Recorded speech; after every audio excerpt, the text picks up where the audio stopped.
Jackliner Bus 198 with Kuya Gil Paisa. Ang biyahe, Lucena, Cubao, Camias via C5. Market, pwedeng pwede dahil malapit yan sa GMA, Runrail, Araneta City at Tomas Morato. Mga kaibigan, sulitin ninyo ang pagkakataon ninyo para sa mga kabataan ngayon na maghangad na pumasok sa anumang eskwelahan na binabagtas ng mga paborito ninyong Jackliner bus. Alam naman natin, sakay na kayo sa Jackliner at syempre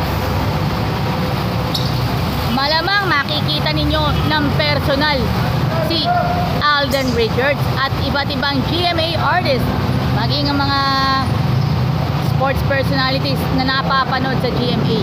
At syempre, DCBB, huwag nating kalimutan, mga kaibigan, and of course, Barangay LSDJ, Papa Ace. Mga kaibigan, sakay na tayo, Jackliner. Syempre, alagang Jack, alam na this. Enjoy the dream!